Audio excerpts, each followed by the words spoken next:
ओम शांति। 17 फरवरी 2025। बाप दादा के मधुर महावाक्य। मीठे बच्चे, बाप तुम्हारा मेहमान बनकर आया है तो तुम्हें आदर करना है। जैसे प्रेम से बुलाया है ऐसे आदर भी करना है, निरादर ना हो। प्रश्न: कौन सा नशा तुम बच्चों को सदा चढ़ा रहना चाहिए? यदि नशा नहीं चढ़ता है तो क्या कहेंगे? उत्तर: ऊंचे ते ऊंची आसामी इस पतित दुनिया में हमारा मेहमान बनकर आया है।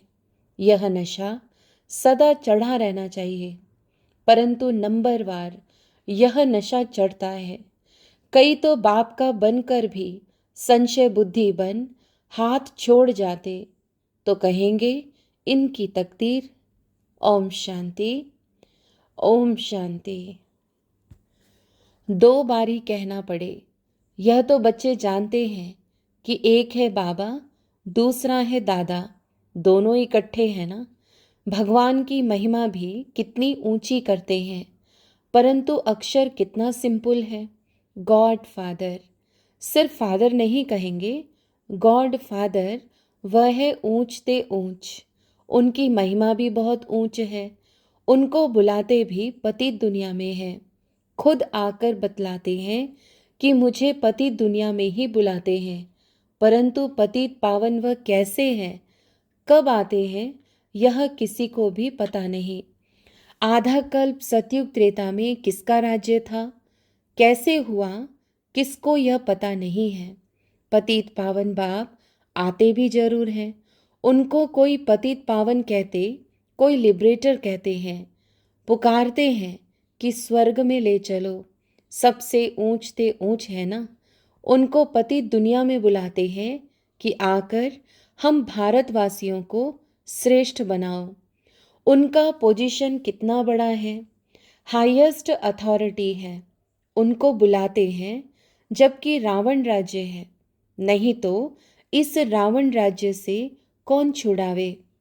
यह सब बातें तुम बच्चे सुनते हो तो नशा भी चढ़ा रहना चाहिए, परंतु इतना नशा चढ़ता नहीं है। शराब का नशा सभी को चढ़ जाता है, यह नहीं चढ़ता है। इसमें है धारणा की बात, तकदीर की बात है। तो बाप है बहुत बड़ी आसामी। तुम्हारे में भी कोई कोई को पूरा निश्चय रहता है। निश्चय अगर सबको होता तो संशय में आकर भागते क्यों? बाप को भूल जाते हैं। बाप के बने फिर बाप के लिए कोई संशय बुद्धि नहीं हो सकता, परंतु यह बाप है वंडरफुल।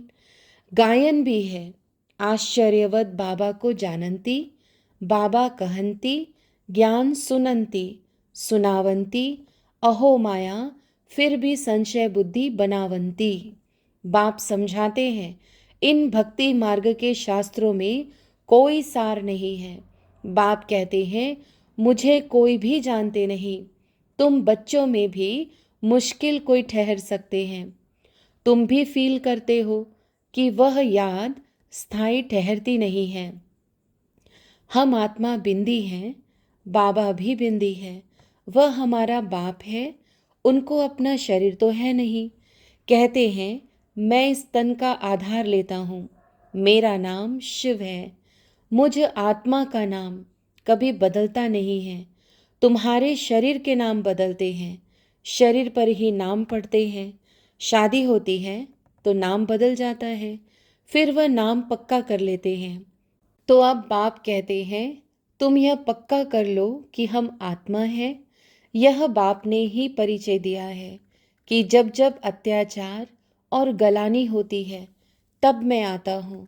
कोई अक्षरों को भी पकड़ना नहीं है। बाप खुद कहते हैं मुझे पत्थर भीतर में ठोक कितनी गलानी करते हैं। यह भी नई बात नहीं, कल्प कल्प ऐसे पतित बन और गलानी करते हैं, तभी मैं आता हूँ। कल्प कल्प का मेरा पार्ट है, इसमें अदली बदली हो नहीं सकती। ड्रामा में नूंद है ना। तुमको कई कहते हैं सिर्फ भारत में ही आता है, क्या भारत ही सिर्फ स्वर्ग बनेगा?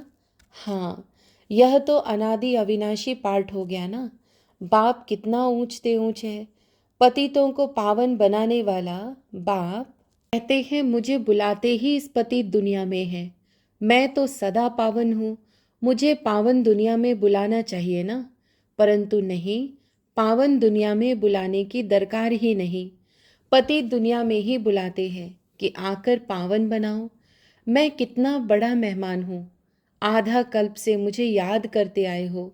यहाँ कोई बड़े आदमी को बुलाएंगे, करके 1-2 वर्ष बुलाएंगे, फलाना इस वर्ष नहीं तो दूसरे वर्ष आएगा। इनको तो आधा कल्प से याद करते आए हो, इनके आने का पार्ट तो फिक्स हुआ पड़ा है, यह किसको भी पता नहीं है। बहुत ऊंचते ऊंच बाप है। मनुष्य बाप को एक और तो प्रेम से बुलाते हैं, दूसरी ओर महिमा में दाग लगा देते हैं। वास्तव में यह बड़े ते बड़ा गेस्ट ऑफ ऑनर अर्थात बड़ी महिमा वाला मेहमान है, जिसकी ऑनर यानी महिमा को दाग लगा दिया है। कह देते हैं वह पत्थर ठिक्कर सब में है, कितनी हाईएस्ट अथॉरिटी है, बुलाते भी बहुत प्रेम से हैं, परंतु है बिल्कुल बुद्धू। मैं ही आकर अपना परिचय देता हूँ कि मैं तुम्हारा फादर हूँ, मुझे गॉड फादर कहते हैं। जब सब रावण की कैद में हो जाते हैं तब ही बाप को आना होता है, क्योंकि सब है भक्तियाँ अथवा ब्राइड्स सीताएं, बाप है ब्राइड ग्रूम राम। एक सीता की बात नहीं है, सब सीताओं को रावण की जेल से छुड़ाते हैं। यह है बेहद की बात, यह है पुरानी पतित दुनिया। इसका पुराना होना फिर नया होना एक्यूरेट है। यह शरीर आदि तो कोई जल्दी पुराने हो जाते, कोई जास्ती टाइम चलते हैं। यह ड्रामा में एक्यूरेट नोंद है। पूरे 5,000 वर्ष बाद फिर मुझे आना पड़ता है। मैं ही आकर अपना परिचय देता हूँ और सृष्टि चक्र का राज समझाता हूँ। किसको भी ना मेरी पहचान है, ना ब्रह्मा विष्णु शंकर की, ना लक्ष्मी नारायण की, न राम सीता की पहचान है। ऊंचे ते ऊंच एक्टर्स ड्रामा के अंदर तो यही है तो मनुष्य की बात। कोई 8-10 भुजा वाले मनुष्य नहीं है। विष्णु को 4 भुजा क्यों दिखाते हैं? रावण के 10 शीश क्या हैं, यह किसको भी पता नहीं है। बाप ही आकर सारे वर्ल्ड के आदि मध्य अंत का नॉलेज बताते हैं। कहते हैं मैं हूँ बड़े ते बड़ा गेस्ट, परंतु गुप्त। यह भी सिर्फ तुम ही जानते हो, परंतु जानते हुए भी फिर भूल जाते हो। उनका कितना रिगार्ड रखना चाहिए, उन्हें याद करना चाहिए। आत्मा भी निराकार, परमात्मा भी निराकार, इसमें फोटो की भी बात नहीं। तुमको तो आत्मा निश्चय कर बाप को याद करना है, देह अभिमान छोड़ना है। तुम्हें सदैव अविनाशी चीज को देखना चाहिए। तुम विनाशी देह को क्यों देखते हो? देही अभिमानी बनो, इसमें ही मेहनत है। जितना याद में रहेंगे उतना कर्मातीत अवस्था को पाए ऊंच पद पाएंगे। बाप बहुत ही सहज योग अर्थात याद सिखलाते हैं। योग तो अनेक प्रकार के हैं, याद अक्षर ही यथार्थ है। परमात्मा बाप को याद करने में ही मेहनत है। कोई विरला सच बताते हैं कि हम इतना समय याद में रहा, याद करते ही नहीं है तो सुनाने में लज्जा आती है। लिखते हैं सारे दिन में 1 घंटा याद में रहे तो लज्जा आनी चाहिए ना। ऐसा बाप जिनको दिन रात याद करना चाहिए और हम सिर्फ 1 घंटा याद करते हैं, इसमें बड़ी गुप्त मेहनत है। बाप को बुलाते हैं तो दूर से आने वाला गेस्ट हुआ ना। बाप कहते हैं मैं नई दुनिया का गेस्ट नहीं बनता हूँ, आता ही पुरानी दुनिया में हूँ। नई दुनिया की स्थापना आकर करता हूँ। यह पुरानी दुनिया है, यह भी कोई यथार्थ नहीं जानते, नई दुनिया की आयु ही नहीं जानते। बाप कहते हैं यह नॉलेज मैं ही आकर देता हूँ। फिर ड्रामा अनुसार यह नॉलेज गुम हो जाती है, फिर कल्प बाद यह पार्ट रिपीट होगा। मुझे बुलाते हैं, वर्ष वर्ष शिव जयंती मनाते हैं। जो होकर जाते हैं तो उनकी वर्ष वर्ष वर्षी मनाते हैं। शिव बाबा की भी 12 मास बाद जयंती मनाते हैं, परंतु कब से मनाते आए हैं यह किसको भी पता नहीं है। सिर्फ कह देते हैं कि लाखों वर्ष हुए। कलयुग की आयु ही लाखों वर्ष लिख दी है। बाप कहते हैं यह है 5000 वर्ष की बात। बरोबर इन देवताओं का भारत में राज्य था ना। तो बाप कहते हैं मैं भारत का बहुत बड़ा मेहमान हूँ। मुझे आधा कल्प से बहुत निमंत्रण देते आए हो। जब बहुत दुखी होते हैं तो कहते हैं हे पतित पावन आओ। मैं आया भी हूँ पति दुनिया में। रथ तो हमको चाहिए ना। आत्मा है अकाल मूरत, उनका यह तख्त है। बाप भी अकाल मूरत है, इस तख्त पर आकर विराजमान होते हैं। यह बड़ी रमणीक बातें हैं और कोई सुने तो चकित हो जाए। अब बाप कहते हैं बच्चे मेरी मत पर चलो। समझो शिव बाबा मत देते हैं। शिव बाबा मुरली चलाते हैं। यह कहते हैं मैं भी उनकी मुरली सुनकर बजाऊंगा। सुनाने वाला तो वह है ना। यह नंबर 1 पूज्य सो फिर नंबर 1 पुजारी बना। अभी यह पुरुषार्थी है। बच्चों को हमेशा समझना चाहिए हमको शिव बाबा की श्रीमत मिली है। अगर कोई उल्टी बात भी हुई तो वह सुलटी कर देंगे। यह अटूट निश्चय है तो रिस्पॉन्सिबल शिव बाबा है। यह ड्रामा में नूंद है। विघ्न तो पड़ने ही है। बहुत कड़े कड़े विघ्न पड़ते हैं। अपने बच्चों के भी विघ्न पड़ते हैं। तो हमेशा समझो कि शिव बाबा समझाते हैं तो याद रहेगी। कई बच्चे समझते हैं यह ब्रह्मा बाबा मत देते हैं, परंतु नहीं, शिव बाबा ही रिस्पॉन्सिबल है। परंतु देह अभिमान है तो घड़ी घड़ी इनको ही देखते रहते हैं। शिव बाबा कितना बड़ा मेहमान है, तो भी रेलवे आदि वाले थोड़े ही जानते हैं। निराकार को कैसे पहचाने वह समझे। वह तो बीमार हो न सके तो बीमारी आदि का इनका कारण बताते हैं। वह क्या जाने इनमें कौन है। तुम बच्चे भी नंबरवार जानते हो। वह सभी आत्माओं का बाप और यह फिर प्रजापिता मनुष्यों का बाप। तो यह दोनों अर्थात बाप दादा कितने बड़े गेस्ट हो गए। बाप कहते हैं जो कुछ होता है ड्रामा में नूंद है। मैं भी ड्रामा के बंधन में बांधा हुआ हूँ। नूंद बिगर कुछ कर नहीं सकता हूँ। माया भी बड़ी दुष्टर है।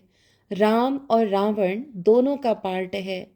ड्रामा में रावण चैतन्य होता तो कहता मैं भी ड्रामा अनुसार आता हूँ। यह दुख और सुख का खेल है। सुख है नई दुनिया में, दुख है पुरानी दुनिया में। नई दुनिया में थोड़े मनुष्य, पुरानी दुनिया में कितने ढेर मनुष्य हैं। पतित पावन बाप को ही बुलाते हैं कि आकर पावन दुनिया बनाओ, क्योंकि पावन दुनिया में बहुत सुख था, इसलिए ही कल्प कल्प पुकारते हैं। बाप सबको सुख देकर जाते हैं। अभी फिर पार्ट रिपीट होता है। दुनिया कभी खलास नहीं होती। खलास होना इम्पॉसिबल है। समुद्र भी दुनिया में है ना। यह 3rd फ्लोर है ना। कहते हैं जलमयी पानी पानी हो जाता है, फिर भी पृथ्वी फ्लोर तो है ना। पानी भी तो है ना। पृथ्वी फ्लोर कोई विनाश नहीं हो सकता। जल भी इस फ्लोर में होता है। 2nd और 1st फ्लोर, सूक्ष्म वतन और मूल वतन में तो जल होता नहीं। यह बेहद सृष्टि के 3 फ्लोर हैं, जिसको तुम बच्चों के सिवाय कोई भी नहीं जानते। यह खुशी की बात सबको खुशी से सुनानी है। जो पूरे पास होते हैं उनका ही अतीन्द्रिय सुख गाया हुआ है। जो रात दिन सर्विस पर तत्पर हैं, सर्विस ही करते रहते हैं, उन्हें बहुत खुशी रहती है। कोई कोई ऐसे दिन भी आते हैं जो मनुष्य रात को भी जागते हैं, परंतु आत्मा थक जाती है तो सोना होता है। आत्मा के सोने से शरीर भी सो जाता है। आत्मा न सोए तो शरीर भी न सोए। थकती आत्मा है, आज मैं थक पड़ा हूँ। किसने कहा? आत्मा ने। तुम बच्चों को आत्म अभिमानी हो रहना है, इसमें ही मेहनत है। बाप को याद नहीं करते, देही अभिमानी नहीं रहते, तो देह के संबंधी आदि याद आ जाते हैं। बाप कहते हैं तुम नंगे आए थे, फिर नंगे जाना है। यह देह के संबंध आदि भूल जाओ। इस शरीर में रहते मुझे याद करो तो सतोप्रधान बनेंगे। बाप कितनी बड़ी अथॉरिटी है, बच्चों के सिवाय कोई जानते ही नहीं। बाप कहते हैं मैं हूँ गरीब निवाज, सभी साधारण है। पतित पावन बाप आया है, यह जान ले तो पता नहीं कितनी भीड़ हो जाए। बड़े बड़े आदमी आते हैं तो कितनी भीड़ हो जाती है। तो ड्रामा में इनका पार्ट ही गुप्त रहने का है। आगे चल आहिस्ते आहिस्ते प्रभाव निकलेगा और विनाश हो जाएगा। सब थोड़े ही मिल सकते हैं, याद करते हैं ना तो उनको बाप का परिचय मिल जाएगा, बाकी पहुंच नहीं पाएंगे। जैसे बांधेली बच्चियां मिल नहीं पाती हैं, कितने अत्याचार सहन करती हैं, विकार को छोड़ नहीं सकते हैं।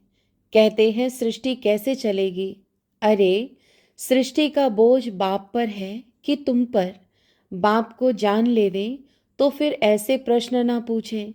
बोलो पहले बाप को तो जानो, फिर तुम सब कुछ जान जाएंगे। समझाने की भी युक्ति चाहिए। अच्छा, मीठे मीठे सिकिलधे बच्चों प्रति मात पिता बाप दादा का याद प्यार और गुड मॉर्निंग। रूहानी बाप की रूहानी बच्चों को नमस्ते। धारणा के लिए मुख्य सार। पहला, सदा ही हाईएस्ट अथॉरिटी बाप की याद में रहना है। विनाशी देह को ना देख देही अभिमानी बनने की मेहनत करनी है। याद का सच्चा सच्चा चार्ट रखना है।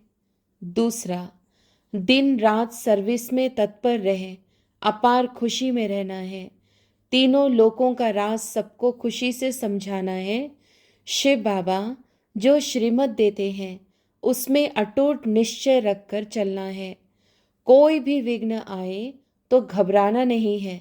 रिस्पॉन्सिबल शिव बाबा है, इसीलिए संशय न आए।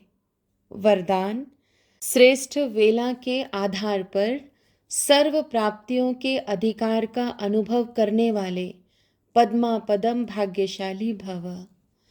जो श्रेष्ठ वेला में जन्म लेने वाले भाग्यशाली बच्चे हैं, वह कल्प पहले की टचिंग के आधार पर जन्मते ही अपनेपन का अनुभव करते हैं। वह जन्मते ही सर्व प्रॉपर्टी के अधिकारी होते हैं। जैसे बीज में सारे वृक्ष का सार समाया हुआ है, ऐसे नंबर 1 वेला वाली आत्माएं सर्व स्वरूप की प्राप्ति के खजाने के आते ही अनुभवी बन जाते हैं। वे कभी ऐसा नहीं कहेंगे कि सुख का अनुभव होता है, शांति का नहीं। शांति का होता, सुख का व शक्ति का नहीं। सर्व अनुभवों से संपन्न होते हैं। स्लोगन, अपने प्रसन्नता की छाया से शीतलता का अनुभव कराने के लिए निर्मल और निर्माण बनो। अव्यक्त इशारे, एकांत प्रिय बनो, एकता और एकाग्रता को अपनाओ। सर्व संबंध, सर्व रसनाएं एक से लेने वाला ही एकांत प्रिय हो सकता है।